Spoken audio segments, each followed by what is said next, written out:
Hi, this PowerPoint presentation will be about fluoride in water and whether it's good or not. So basically the controversy surrounding fluoride in water. To begin with, to understand fluoride, we need to know what fluorine is. So fluorine is the ninth element in the periodic table, and it's basically known for being the most electronegative, and therefore one of the most reactive elements in the periodic table. Having an electronegativity of 4.0 on the Pauling scale, fluorine has the greatest tendency out of all the other elements to attract electrons and therefore form bonds. Fluoride is basically an anion of fluorine. So how does fluoride get into the water supply? Let's address this. So sodium fluorosilicate, sodium fluoride, and fluorosilicic acid are the main three compounds of fluoride that are added to water in cities that choose to exercise fluoridation of their water supply.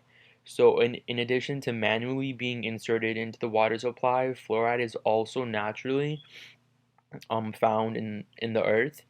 Um, fluor Also naturally it makes its way into water through discharge from fertilizer, aluminum factories, and scraping off from rocks in runoff water. So fluoride can actually occur in drinking water naturally as a result of the geological composition of soils and bedrock. Some areas of the country just have really high levels of naturally occurring fluoride, which dissolve easily into the groundwater as it moves through gaps and pore spaces between rocks. Fluoride and dental health. So, proponents of fluoridation of the water supply basically believe that it improves dental health tremendously. Tooth enamel is basically composed of a calcium phosphate compound called hydroxyapatite. So, when interacting with certain sugars and starches, some bacteria and plaque produce acids. So, hydroxyapatite is vulnerable to acid buildup and the consequential wearing away of enamel due to demineralization caused by the acid. So when the rate of demineralization surpasses the rate of remineralization, dental health is compromised by the formation of a cavity. So fluoride in water leads to the development of a stronger enamel that is not as easily demineralized by the acid. In essence, basically the crystals formed as a result of fluoride are considerably larger and less prone to wearing away by acid. So a research study published in the American Chemical Society's journal concluded that fluoride actually contributes to dental health by reducing the adhesive quality of these bacteria associated with acid attacks. So the next slide actually is just a timeline of fluoride and its appearance in water.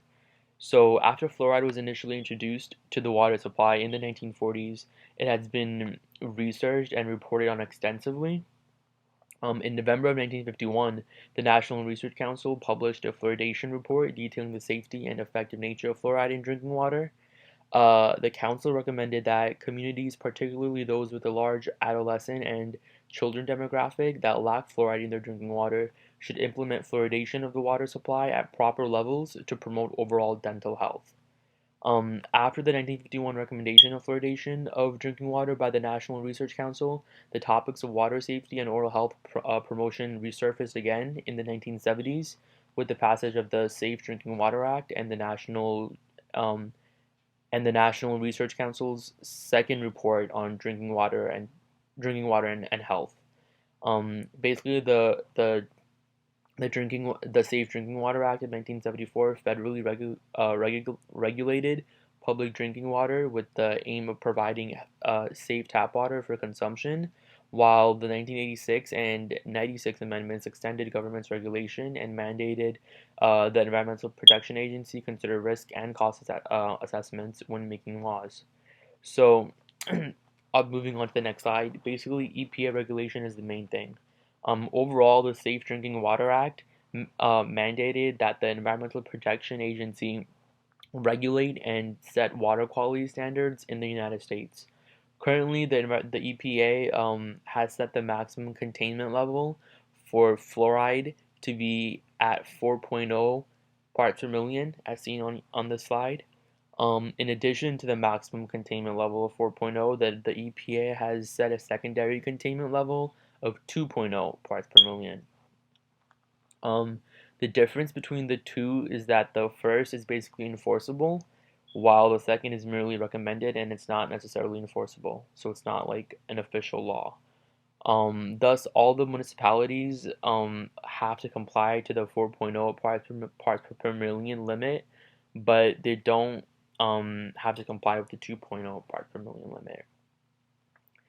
Um, the next slide shows a graph of prevalence and water fluoride, prevalence of dental fluorosis and water fluoride concentration levels. So basically, the Environmental Protection Agency's maximum containment level of 4.0 parts per million in drinking water was proven to be an appropriate standard in 1993 with the National Research Council's report on health effects of ingested fluoride. However, 13 years later, in 2006, the National Research Council published another report called the Fluoride in Drinking Water, a Scientific Review of EPA Standards, in which it basically stressed the likelihood of severe dental fluorosis from those expected to high levels under 8 years old. The risk of it also talked about getting the increased risk of bone fractures and the multiple forms of skeletal fluorosis that may result after years of exposure. So this graph basically shows us as water fluoride concentration increases, the prevalence of dental fluorosis also increases. So as we can see, at about 2.0 parts per million or less, the prevalence of dental fluorosis is almost zero, if not zero, and it really begins to increase once the water fluoride part per million level goes past 2.0. Moving on to the next slide. So now we're going to be talking about some adverse effects related to fluoride in the water supply. So far we've discussed the benefits of it. Basically, it promotes dental health. It reduces the risk of cavities. It strengthens the enamel. Um, However, those who are opposed to fluoridation of the water supply have their own reasons. Basically, they say that it causes several disorders in different parts of the human body, which we're about to go through now. Basically, opponents of fluoridation of water primarily use the National Research Council report called the Fluoride in Drinking Water, a Scientific Review of EPA Standards, to express their disapproval and all of the negative byproducts of fluoride. In addition to eroding enamel, fluoride can also negatively influence tooth dentin. Similar to aged bones, aged dentin is more likely to fracture and basically crack due to its being hypermineralized and hardened. The National Research Council's report states basically that research shows that fluoride in dentin can possibly exceed concentrations in bone and enamel, which can cause a change in its basic mechanical properties. The next slide shows the adverse effects on the reproductive system of too much exposure to fluoride. um, so basically, in addition, the same study also lists reproductive and developmental effects of fluoride. So most of the experiments used to test the reproductive and developmental effects of fluoride have been conducted on animals due to ethical concerns, but some have actually been performed on humans.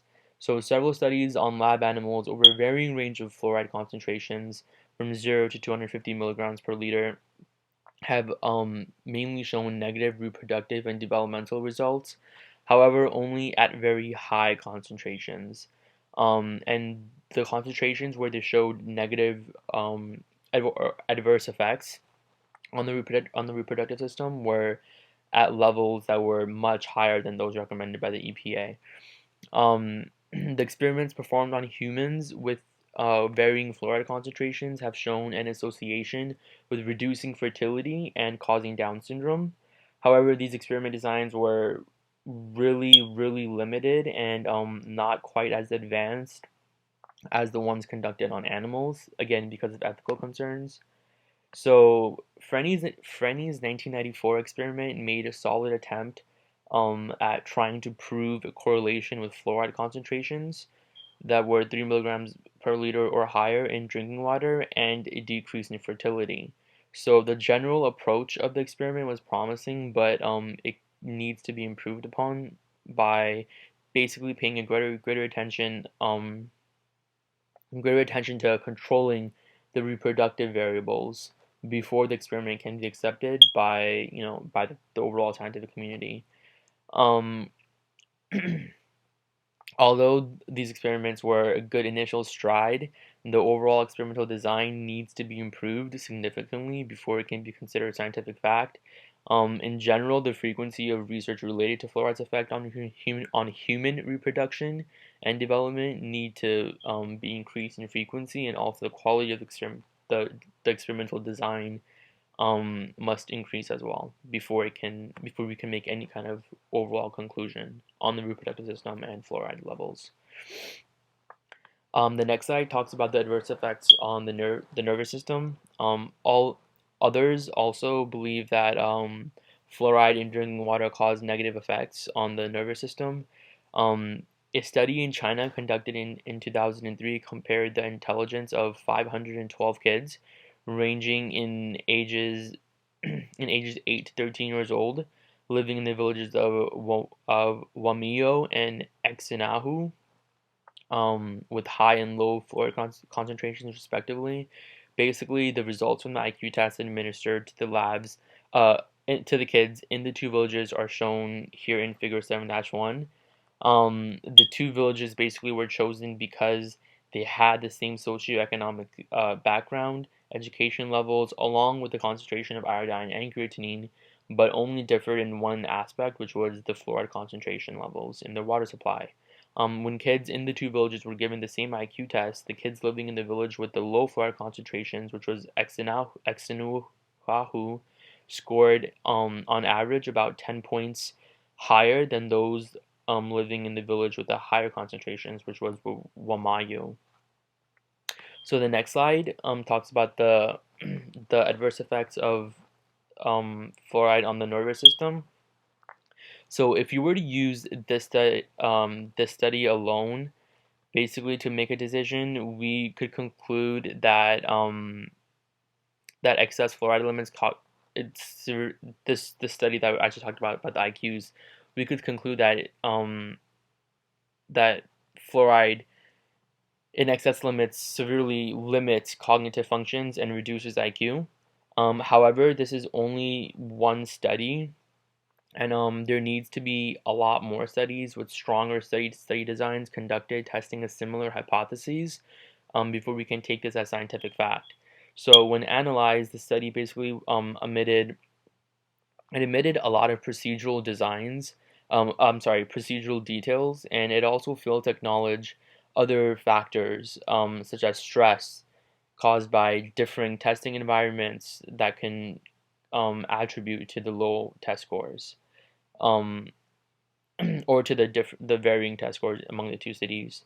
It is also important to recognize that factors outside the ones that were controlled for during the experiment influence an individual's performance on exams, such as, for example, personal health.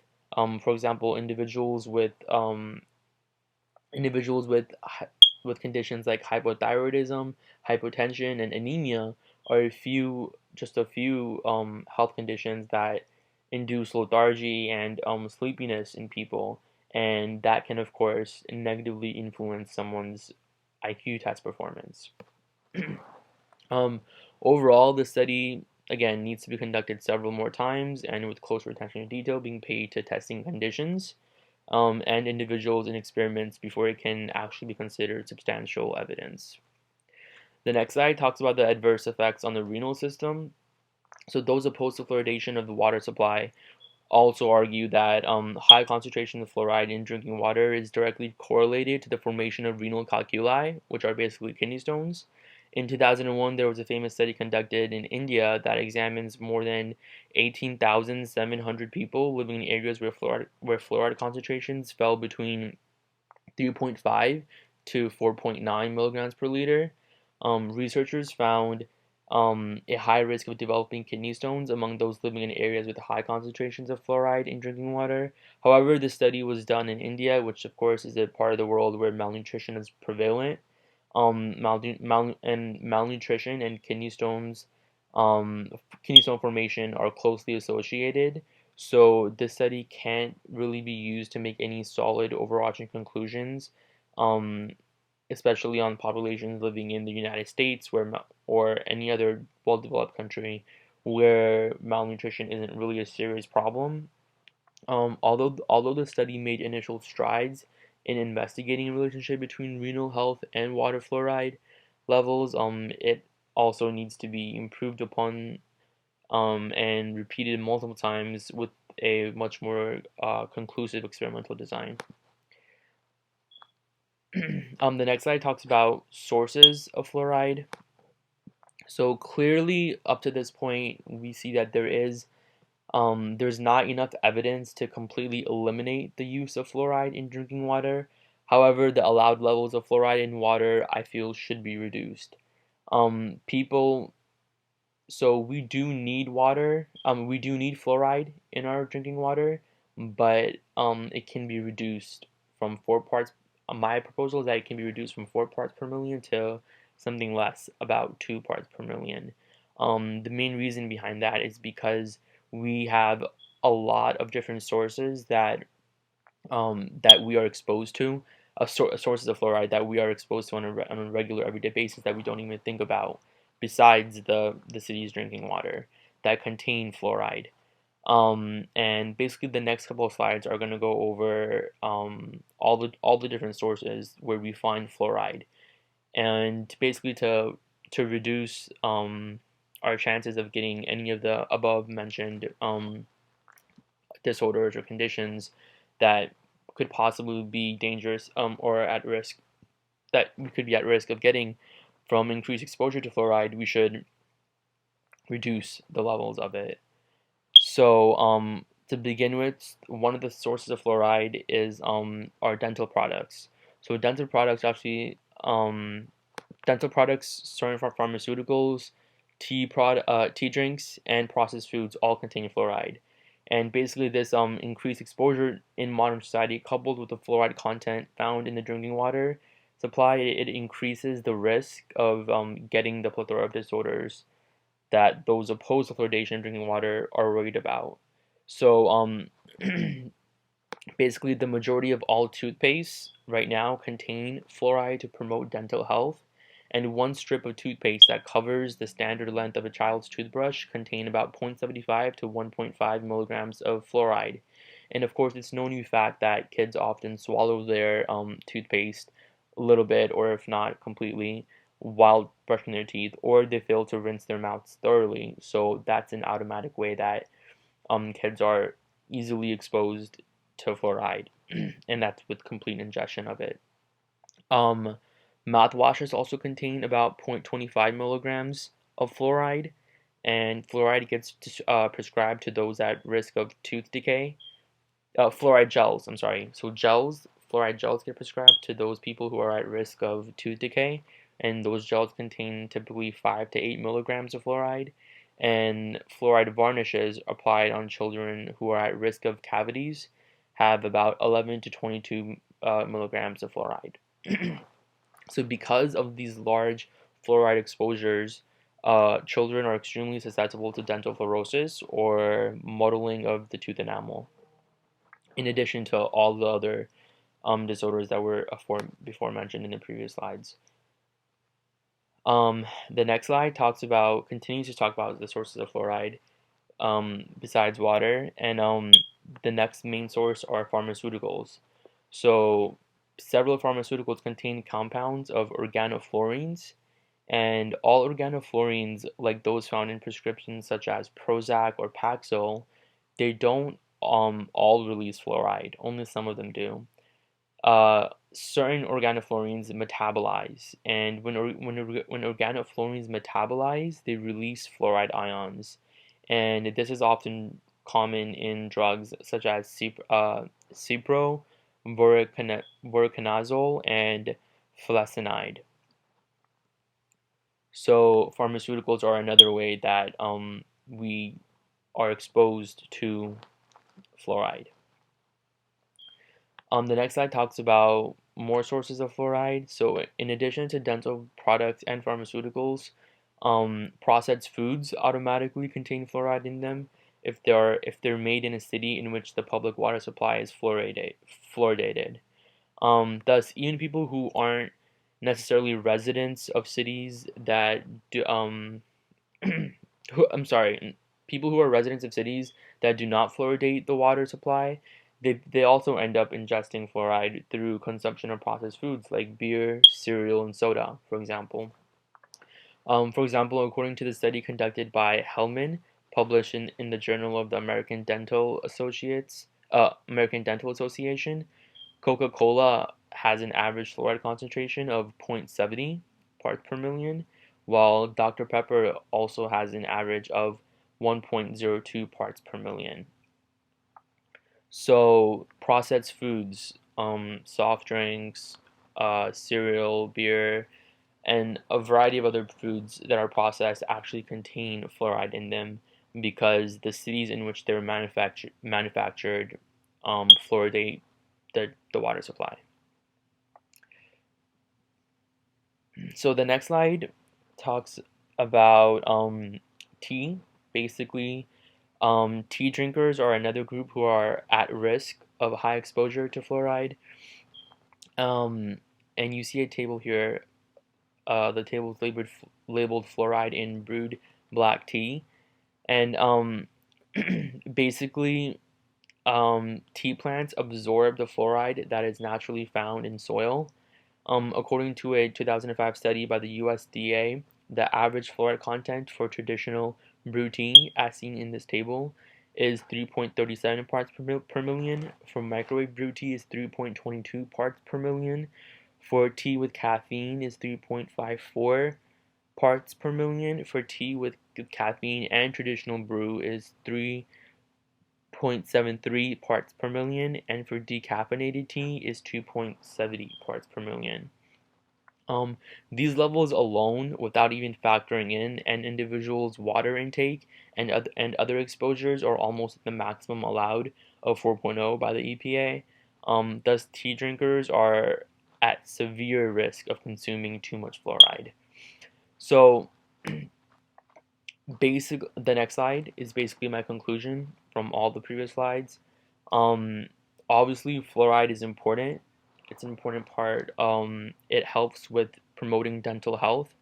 However, um, when we are exposed to it and consume it at levels that are too high, then we are at risk of getting a plethora of different conditions and disorders. So the best thing to do is to keep fluoride. We can't completely eliminate it, but reduce the amount from 4.0 parts per million to making the new law 2.0 parts per million. And I feel like by doing this will be better because it will also factor in all the other different sources that we are exposed to, such as the ones I mentioned: dental products, pharmaceuticals, and processed foods, and all the other stuff. And um, yeah, so that's my conclusion on fluoride in water. Thank you.